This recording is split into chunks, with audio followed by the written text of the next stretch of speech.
What if the key to healing, hope, and help was right beside us in nursing homes, hospitals, airports, courtrooms, to name just a few?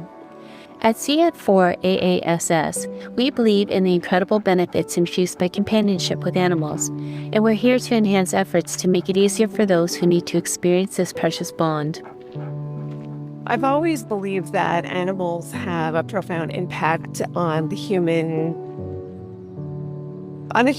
well-being. I have always been really fascinated by that bond between an animal and a human. And so the missions, the foundation's mission really aligns with my passion for well-being, for community, for support, and evidence-based interventions in particular. As I was saying, the industry sector overall of animal-assisted human services is incredibly unregulated, so anybody can just do whatever they want without any, I'm going to say consequences for if they might end up hurting an animal or end up hurting a human. And through our research and study, that's what we learned, is that there was an organization that was really trying to find a way to have a system in place that was not sort of embedded in a lot of other groups, but just really looking at a criteria and a verification of service animals. And so that's why we reached out to learn a lot more. Welcome to the Canadian Foundation for Animal-Assisted Support Services. Across Canada, individuals facing physical, emotional, and psychological challenges are finding comfort and strength through AAHS. Veterans experiencing PTSD and operational injuries, children with autism, seniors, and countless others benefit from the special connections between humans and animals.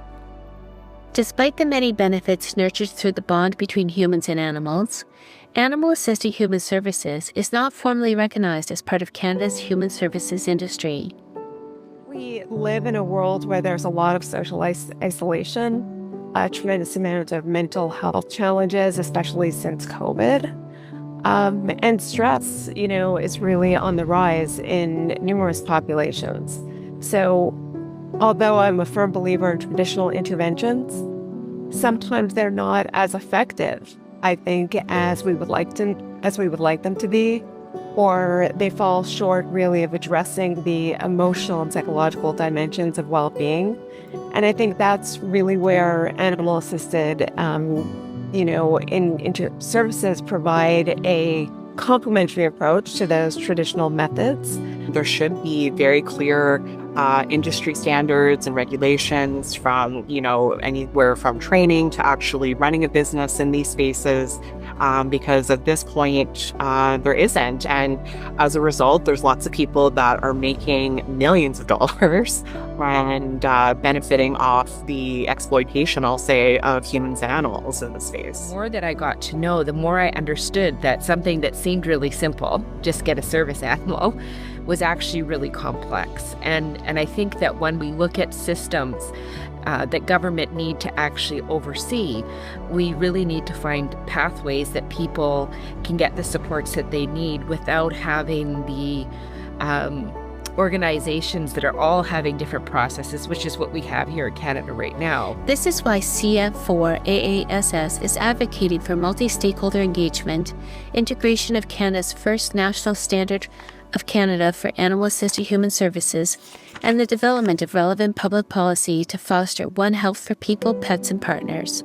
Because we recognize the deep interconnection between the well-being of humans, animal welfare, and environmental stewardship. By caring for animals and recognizing their role in health services, we are advocating and co-designing to create a system that stands to benefit Canadians. And the other part that was really concerning for me, especially around veterans, was that we were seeing some veterans and their families and their communities fundraise to buy a service dog for them. And sometimes they would receive the service dog. The service dog could sit, could lay down, but didn't actually have the proper training to really address the issues at hand. And sometimes those dogs are like $30,000, right? Like, that's a lot of money.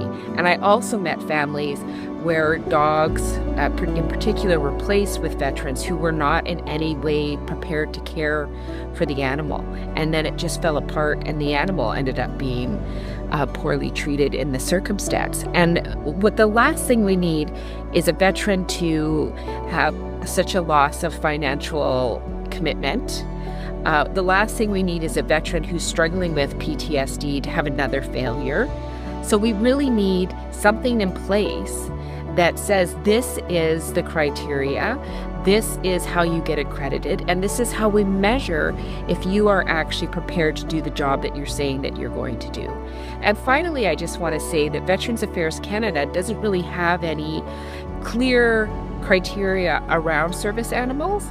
And so what that means for veterans and their families is even if they want to get it, they can't get support or funding from Veterans Affairs. And so one of the things that I've learned in my many years as a politician is if something is not defined, if something is not clear, then the funding will never come for it. We can't do this alone.